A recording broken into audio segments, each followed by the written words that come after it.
Hey y'all, welcome back to another episode of In the Kitchen with Baker Girl. Thank you, Jesus. It is another beautiful day to be in the kitchen, and today I want to show you how I make this delicious, healthy, all-natural, low-fat, low-carb, not 3-ingredient, not 2-ingredient, but 1-ingredient, all-natural chicken sandwich meat. Now, we've all seen the headlines about the sandwich meat that, has some problems, and some people actually have died eating contaminated lunch meat. And that's all the more reason why we should be making our own lunch meat or any other products at home. Today, I'm going to show you just how easy it is to make this. You can make it, you can customize it, you can add whatever spices, whatever seasonings in here you want, and you can make it out of whatever blend of chicken you want. You can also use turkey. So today, that's what I'm going to show you how to make, just how easy and simple it is to make your own homemade lunch meat. Now, before we jump into the video, don't forget to like and subscribe and follow for more tips, tricks, and homemade products. Stay tuned. It looks so good. Oh, wow. And it's all natural, it's all healthy. You know exactly what goes into it. Nothing funny, nothing yucky. It's all natural, healthy cooking. This is the thing that I love about homemade food.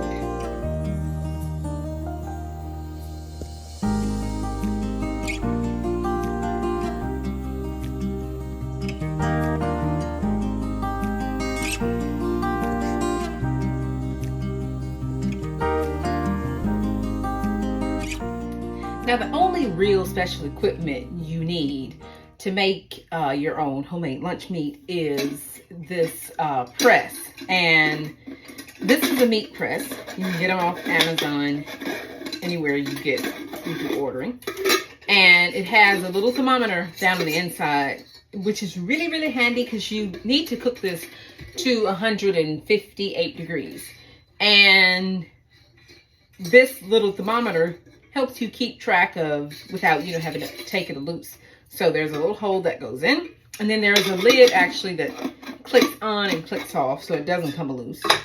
And then it has this it has a spring, and when you add the meat into it, and then you add the lid just kind of compresses it down and makes sure your meat is good and packed down in there, because that's what's going to give you a good amount, give you a good sandwich meat. So if you don't have one of these, you can use, because I like variations. If you don't have one of these, you can wrap your meat up in butcher's paper, such as the food freezing paper. It's white, and you can roll it up really, really tightly, wrap it up real good, and then kind of do that a couple times and put that down in the water, and that works as well. But this is really handy because it gives you a very, very good proper shape. And then, of course, a food processor. Now, I have a meat grinder that I attach to my KitchenAids. That when you turn it on, your KitchenAid, it goes into the top of your KitchenAid, and when you turn on your KitchenAid, it turns the blade, and then you just chunk your meat in, and it grinds in, and it comes out like that. I have one of those. Everybody may not have one, but most of the time we all have a food processor. So today I'm going to use a food processor. If you have one of those meat grinders, use it. Just grind your meat fine, and that's what you want. This has to be super fine, almost like a meat puree. So I'm going to start off by putting on some gloves. You know how I do not like getting my hands into raw stuff. That just kind of makes me go, especially if you have fingernails. That just kind of creeps me out even further.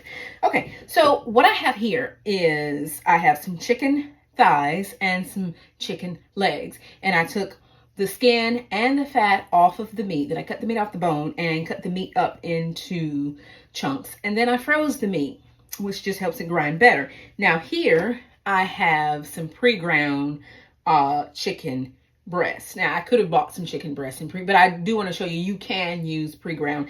I prefer to buy the pre-ground chicken breasts and make my ground chicken thigh, because sometimes chicken thigh can have a lot of fat when it's pre-ground in the stores, and I'm not interested in adding a ton of fat to it. So I'm just going to drop my meat down in there. A little at the time. Try to keep one hand clean. And put the lid on. There we are. And just blitz this until it's ground up smooth. And that might take a couple of minutes actually, but just grind it a small amount at the time until it's ground smooth.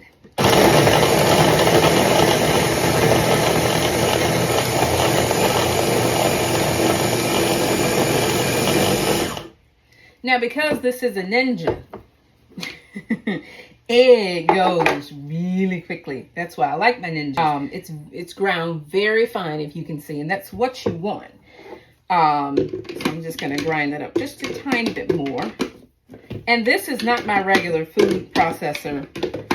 Not that there's anything wrong with using my regular food processor. I'm going to wash either of them, but I kind of like to use my baking one for my baking and this one for meat. So grind it so you have a smooth paste.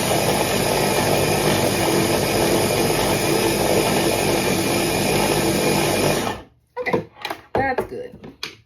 That's really good. Okay, and let me grab something. Ninjas are very, very sharp, so even an old Ninja is sharper than most food processors.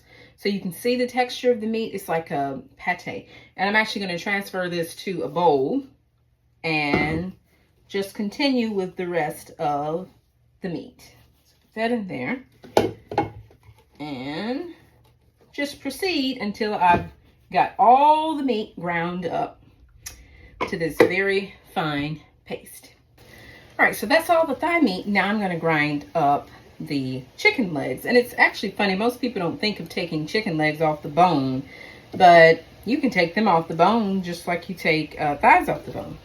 So go ahead and grind up my chicken legs.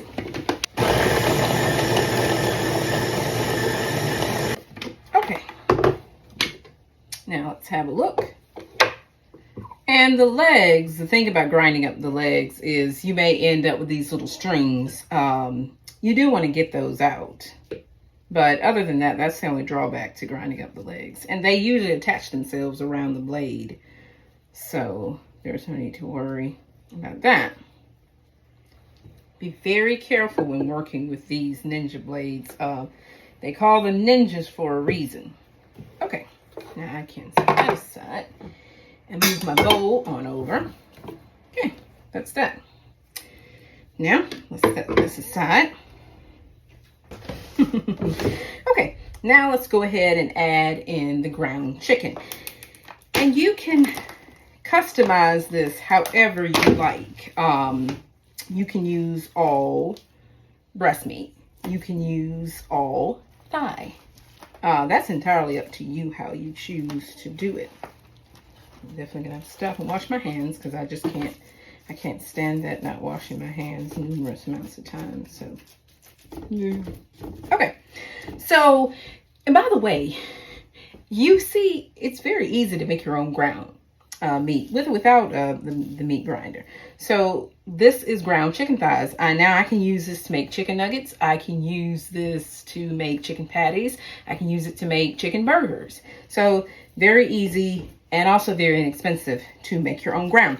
So now I got my meat ground up. I'm gonna get ready and prepare my spices to flavor my meat. Now, how you season this up is entirely up to you, but this is how I'm going to season it. And I'm going to use all powdered seasonings. Avoid putting liquids in at this point, such as, Worcestershire or soy or whatever. That just increases the liquid content in the meat and just makes it more boiling. So we're just going to stick with powdered spices today. And I'm going to start out with some garlic powder. And I'm going to start with about half a teaspoon to maybe 3/4 of a teaspoon. Season this just like you would if you were cooking meatloaf. You think about the kind of spices. You don't necessarily need to measure for that. This is ground mustard and I'm going to put about 3/4 of a teaspoon of that too. Add that in. And as you use the spice, set it aside so you're not wondering about whether or not you put it in there. I'm going to add some of that lovely Zaatar spice, about a half a teaspoon of that. I'm going to add some sage because it is poultry, so about a quarter of a teaspoon of sage. Okay, maybe a half. That's the joys of cooking. You can add or you can subtract. And even though I did add Zaatar and it has sumac in it, I'm going to add a little extra sumac, about 3/4 of a teaspoon as well. And you don't have to be shy about spicing this, by the way. If you want to add more spices or less spices, you can, because you're going to slice this meat, so each slice needs to have a good amount of flavor. So be bold with your spices. This is minced dried onion, and I'm going to add some of that, about a teaspoon. Oh, I think I add a little bit more. That smells real good. That reminds me of barbecue chicken for some reason. Okay. And garlic. Oh, no, onion powder. Yes, I did add the minced onion, but these actually have two very different flavor profiles. I'm going to add a half a teaspoon of that. These have different flavor profiles, believe it or not. They're slightly different. This is chicken bouillon, which I'm very fond of using, and I'm going to use about a teaspoon of this powdered chicken bouillon. What makes it so good is it has MSG in it, and MSG is very important, for proper cooking. A lot of people don't like MSG, but if you eat tomatoes, if you eat Parmesan cheese, it's already naturally occurring, so it's not anything unhealthy for you. This is a smoked paprika, and I'm going to use about a teaspoon of this. This actually will change the color of your meat, which I don't have a problem with, because otherwise it'll just look like really, really white chicken sliced meat. And, that if you want it like that, that's fine. But I prefer a little bit more color. I wouldn't use turmeric. This is garam masala. I'm going to add about a half a teaspoon of that. Oh, this is this spoon, so I need to hang on to that. And for a little bit of spice, I'm going to add some cayenne pepper. And I like spice, so I'm going to add about half a teaspoon. Contrary to popular belief, cayenne pepper actually isn't extremely spicy. I know people think, oh, it's going to be hot. Actually, cayenne pepper isn't really spicy at all. Now, these are Szechuan pink peppercorns. And these will run through the meat. You can also use black peppercorns. These will run through the meat, and they will like be little bursts of peppers in your meat. Okay. I only add about a half a teaspoon of those because they are kind of strong. And then I'm going to add a teaspoon of pink Himalayan salt. And let me tuck your spoon back in here. Set that aside. I got the salt in there. Now, there's nothing to do but put my gloves back on and mix this up really, really good before we pack it into the meat press. Now, before I get my hands dirty, I'm actually going to spray the inside of my meat press, actually with some avocado spray, or you could use what I was going to use, which is like some vegetable oil spray that I put in a spray bottle. You just want to spray it down to make sure it's nice and oil and you can get your meat out of the press. Some of them have these plastic bags that you can use, but I'm not a massive fan of cooking in plastic, so I'm just going to oil the inside of it just to make sure that it comes out. It slides right out because there's not a ton of fat in here, and you don't want your meat to stick to the sides of your meat press. So just make sure you oil it nicely so it doesn't stick. But if you have the plastic bag, or you choose to use the plastic bag, you don't need to oil the inside of your cylinder. Now mix it all up and mix it good. And two, while I'm mixing, I want to say, if you have your own favorite spice blend, you know, like a packaged spice blend or seasoning that you buy at the grocery store that you want to use, you can use that too. It's just, I'm much bigger fan of making my own. And two, as I said in my other video where I showed you how to make the green mango chicken stew, and I'll leave a link to that video in the iCards. I prefer to buy whole spices just because I don't, did I get some on my shirt? I did. Oh great, now I'm wearing chicken. Stands to reason, I'm going to be eating chicken. I prefer to buy spices and seasonings without salt so that I can go ahead and add my own salt. And if I add other ingredients that have salt in them, I don't have to worry about over salting anything. Okay. You can even take this a step further too, by the way.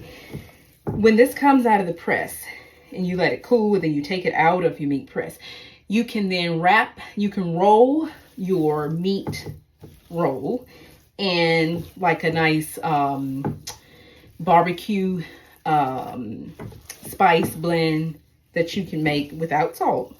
Unless, of course, you taste your meat, you think it needs more salt.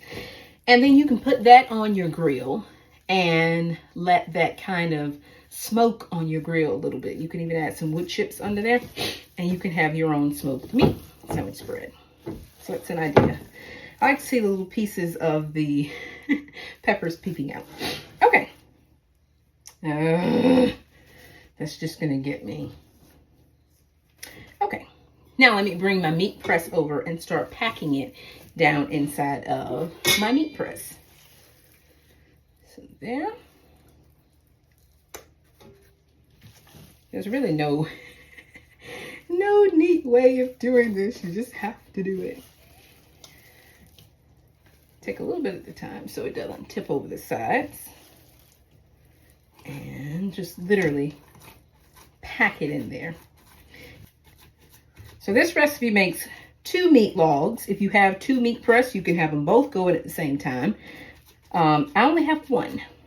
So I'm not going to, but if you have 2, you can keep them both going at the same time. Now this meat I am going to chill in the fridge, and when this comes out, I can then put this batch in. And there's no such thing as big or little. It all presses down to the same size anyway. So don't worry about it being too big or too little. Okay, now I think these gloves have been very, very nice, and it's time to discard them. So thank you guys so much. See you later. Okay, so let me set this aside and bring the meat press over. And then we'll add the top. And I do want to just give this a little spray, just to make sure this is nicely sprayed so that this doesn't stick to the meat either. Okay, so put that on. And line up it has these little groove things around, so I'm just going to line that up and press it down. So maybe if there we are. I felt it that time. Don't keep going. You'll actually run out of space. So yeah, that's right. So all of them are locked in. I'm going to go ahead and add my thermometer down in there. And then I'm going to get my water ready to lower this down. Now, it needs to lower into boiling water. The water shouldn't be cold because it'll just take a lot longer to come up to temperature. I'm going to lower this down to a pot of boiling water. Now, just for ease of view purposes, you do want to lower this down into a pot of boiling water. Clearly this is not boiling water. This is actually the pot that I'm going to use, and it is currently empty. But I'm going to fill this up with water. When the water, well, not fill it up. I'm going to about this much water halfway. It needs to come up halfway. It shouldn't cover it because then water will start going on the inside, but it needs to come up about this. The water needs to come about this amount to that line. And then lower this down into there and let this boil. And I mean boil for about 90 minutes. However long it takes before your thermometer on the top registers 160 degrees. So however long that takes, that's what the handy thing about having the thermometer on the top. So however long it takes is how long it takes. So I'm gonna fill this up with boiling water, get it on the stove, and watch pots never boil. So I will not hold you while this boils, but when it finishes, I'll come back and I'll show you what it looks like. Now, ideally, when it finishes, you take it out of the boiling water and then put this in the refrigerator and let it chill. And you let it chill overnight because you don't want to try to release it while it's hot. Your meat could fall apart. So put it in the refrigerator and let it chill overnight. And then you can do the unmolding.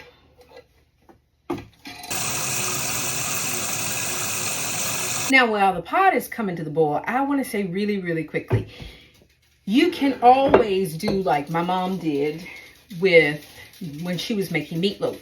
You can actually cook a small patty of your meat on the stove to test out whether it's enough salt or enough pepper, or, you know, if you want to add a little more of something.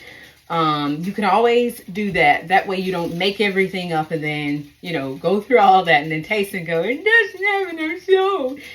That's a good tip. Whenever you're making something ground, you're making a lot of it, and it's not like something that you can, you know, have a little taste of it. Kind of like meatloaf. Once it goes in the oven, it's not really anything you can do about it until you sit down and taste it and realize, it's going to use a little extra salt.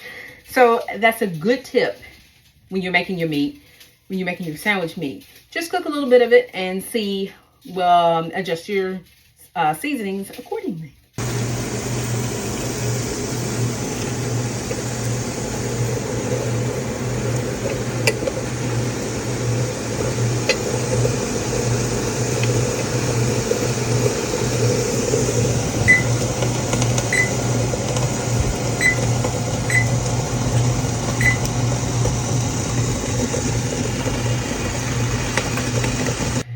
So the meat is finished and I'm just about to take it out.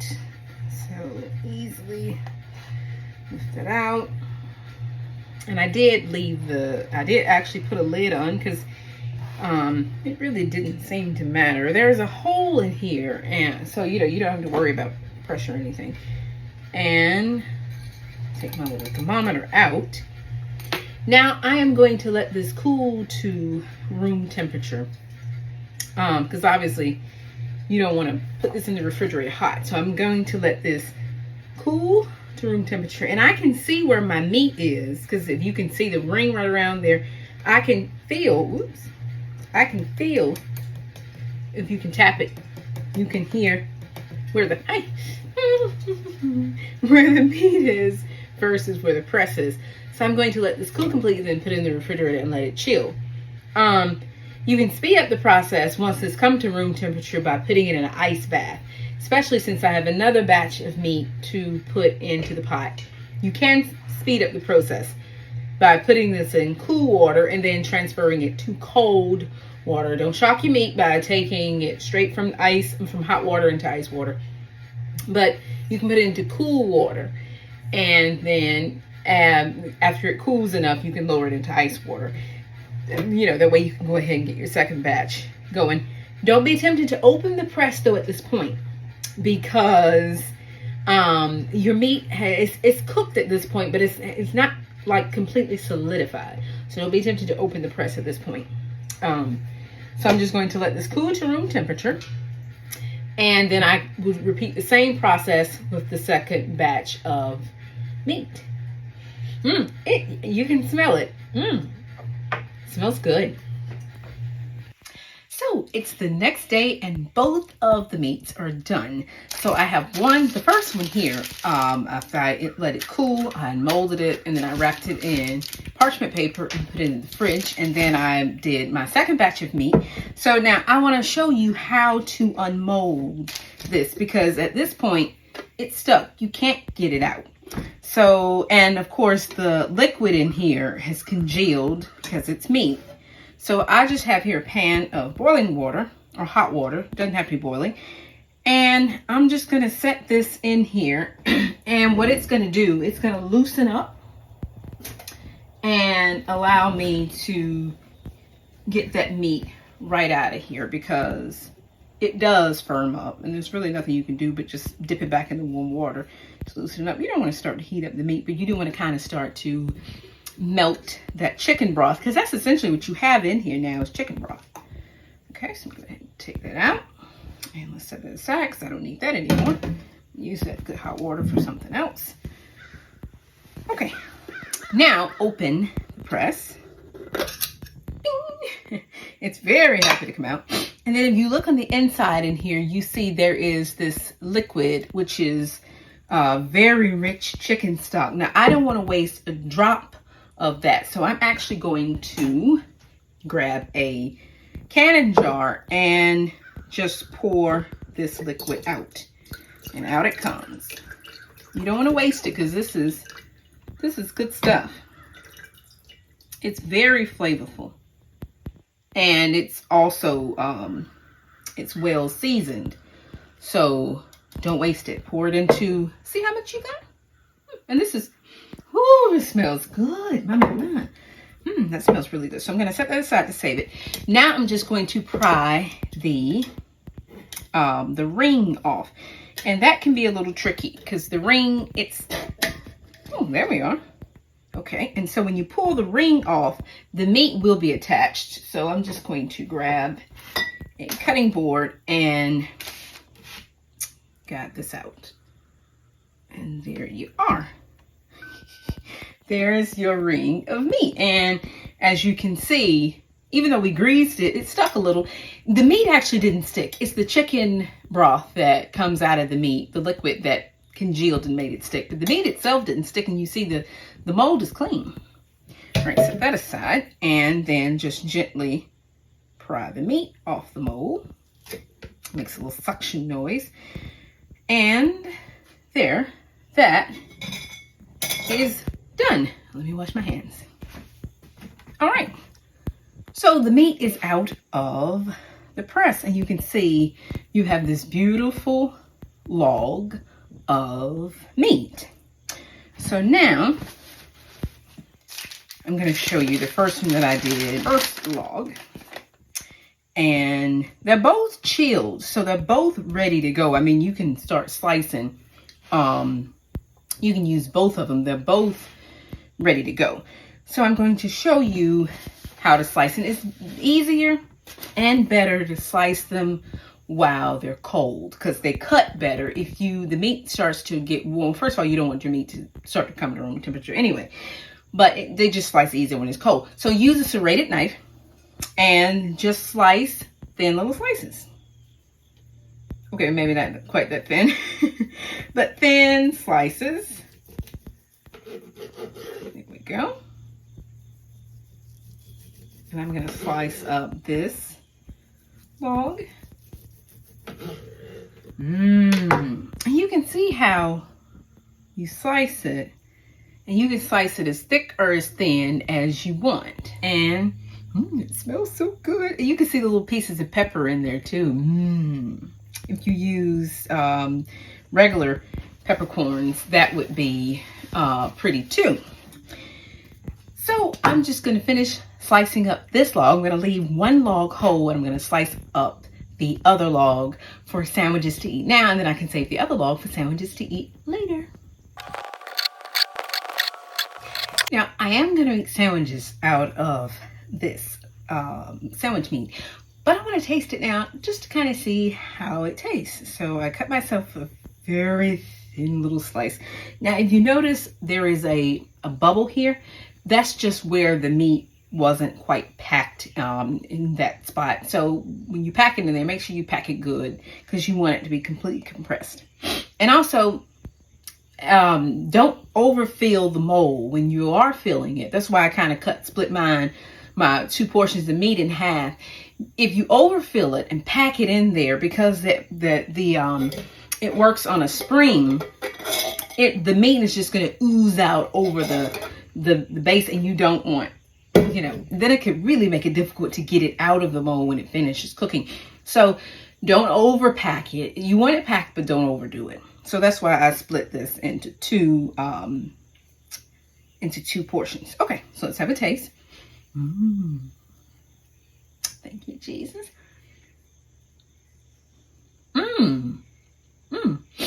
First things right off the bat I taste is the peppercorns. That's really good. I got a whole peppercorn. It's really good. It tastes like the best, well, I don't want to say best, but the best seasoned chicken. This is delicious. Some crackers, some cheese, some pickles. That's good. And the best thing about it is it's pure chicken. Nothing but chicken. No fillers, no add-ins, just chicken and spices. And also, it's low fat because we trimmed all the fat off of the meat. That is so good. Okay. Crackers, pickles, all that aside. I'm going to use this to make sandwiches because that's what it is. It's sandwich meat. Although I could just eat it like it is. It would be delicious to just eat it like it is. But I'm not going to. I'm going to make a sandwich out of it. Now, as promised, I am going to make a sandwich out of this because this is what it's for. It's sandwich meat. So I have here a brioche bun that I made. And I do have a video on my channel where I show you how I make some very simple, easy brioche buns. You can also use sourdough bread. I have a video on my channel how to make a simple sourdough bread as well. So I'm just going to split this in half. And then one half I'm going to spread some mayo. I have here some light mayo. I am not a mayo person. I'm just not. I'm more of a mustard person. My dad is more of a mayo person, so this is for him. So I'll use mustard. Okay, and you can put as much or as little as you want. I like a lot of mustard, but well, this isn't for me, so I guess I better go easy on the mustard. Okay, and just a little bit more mayo because I think I was a little too stingy with the mayo. There we are. That's side. How you build a sandwich does matter. So I'm gonna start off by I'm gonna put my greens down first, and that down first. And I always like something green on my sandwich, and then put the cheese down next. So here I have some sharp cheddar cheese, sliced tomato, some pickles, and of course I have my mayo. So I'm going to put the cheese down next,